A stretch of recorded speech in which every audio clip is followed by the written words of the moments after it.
Chapter 4 functions का start करेंगे। Functions आप देख सकते हैं यहाँ पे लिखा हुआ है कि अगर आपके पास x और y दो वेरिएबल्स हैं और x जो है वो एसोसिएट करता है एक वैल्यू से और सेवरल वैल्यूज से, यानी कि या तो एक वैल्यू x की या बहुत सारी वैल्यूज हैं y की उससे निकल सकती हैं, तो y जो है वो सेट वो कहलाएगा फंक्शन ऑफ x।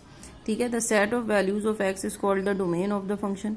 यानी जो आपको x की वैल्यूज गिवन होंगी उन्हें हम क्या कहेंगे, डोमेन कहेंगे, और corresponding set of values of y क्या होंगी, रेंज होंगी।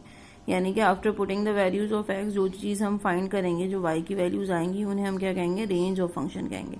अ function is said to be a single valued if there is only one value of y for each value of x। यानी कि आप वैल्यू ऑफ x कुछ भी रख दें और y की एक ही वैल्यू आएगी तो हम उसे क्या कहेंगे, सिंगल वैल्यूड कहेंगे। ठीक है, और अगर जो है वो इसको हम डिनोट किससे करते हैं कि y is equal to F of X के बराबर है जब x जो है वो लाई कर रहा है between a to b। This is read y is equal to function of f of x for values of x in domain a to b। The domain sometimes includes a and b as above, sometimes not. यानी कि या तो a और b include होगा या फिर नहीं होगा। Frequently no domain is specified and in this case the domain is chosen to be those values of x for which the function takes real values।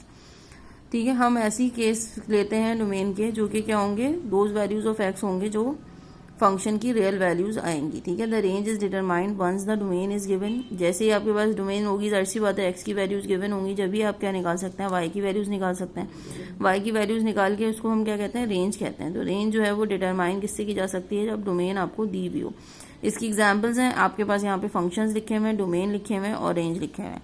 यानी कि y is equals to F of y is equals to x cube में जब आप value रखेंगे -1 या 3 की, तो आपके पास y की वैल्यूज आ जाएंगी। जैसे -1 रखेंगे तो आपके पास y की क्या वैल्यू आ जाएगी, -1 आ जाएगी।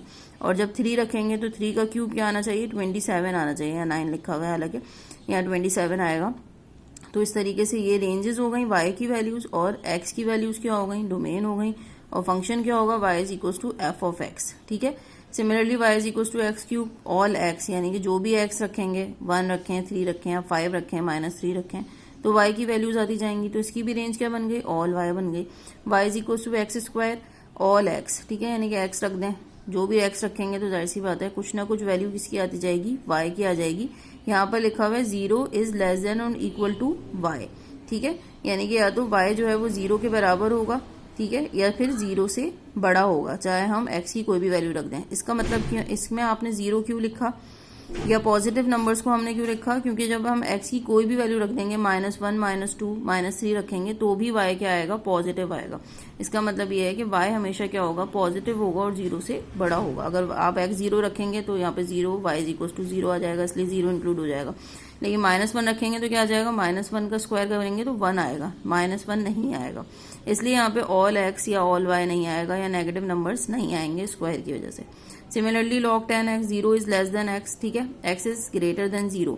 सारी वैल्यूज जो कि 0 से बड़ी हों, 1, 2, 3, 4 जो भी आएंगी, और फॉर ऑल y, यानी कि log आप कैलकुलेटर में करके देख लीजिएगा, 1, 2, 3, 5, 100, 20 जो भी आप रखेंगे तो उसमें कोई ना कोई y के वैल्यूज आती जाएंगी।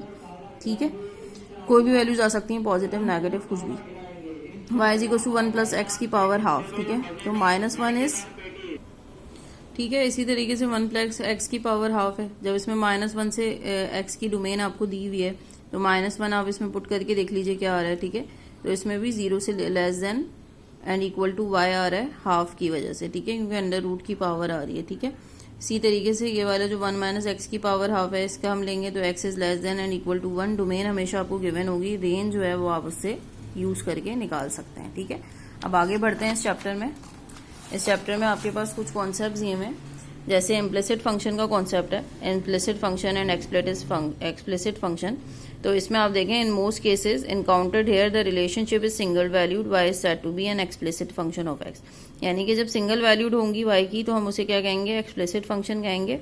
ठीक है, other situation exist in which the equation connecting x and y is not solve for y। ठीक है, जो हम कनेक्ट कर रहे होंगे इक्वेशन x और y की, वो सॉल्व नहीं की गई होगी y के लिए, then y is said to be implicit function of x। ठीक है, तो एग्जाम्पल्स ऑफ इम्प्लिसिट फंक्शन क्या है, इम्प्लिसिट फंक्शन जैसे y square equal to 1 plus x square है। ठीक है, तो ये सॉल्व कैसे होगी, y स्क्वायर की। ठीक है, यानी आपको कुछ ना कुछ इसको सॉल्व करेंगे तभी इम्प्लिसिट फंक्शन आएगा। जैसे अगर आप ये देखें तो अगर आप फर्स्ट वैल्यू को y is equal to 1 plus x square को जब तक y की फॉर्म में नहीं लाएंगे जब तक ये सॉल्व नहीं किया जा सकता, ठीक है। Similarly y cube plus x y minus x four is equal to 4, ये सब आपको जब आप फाइंड आउट करेंगे y की फॉर्म में जब तक रिजोल्व नहीं होगा, इसका मतलब ये है कि ये तीनों क्या होगा, ये सारे जो है वो आपके पास इम्प्लिसिट फंक्शंस हो गए, ठीक है।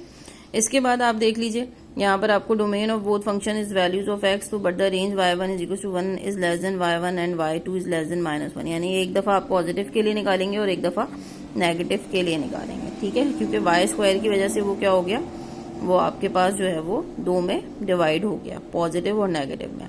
अब आपको पास कुछ फंक्शंस लिखे हुए हैं, इन फंक्शंस में आपके पास क्या दिया हुआ है,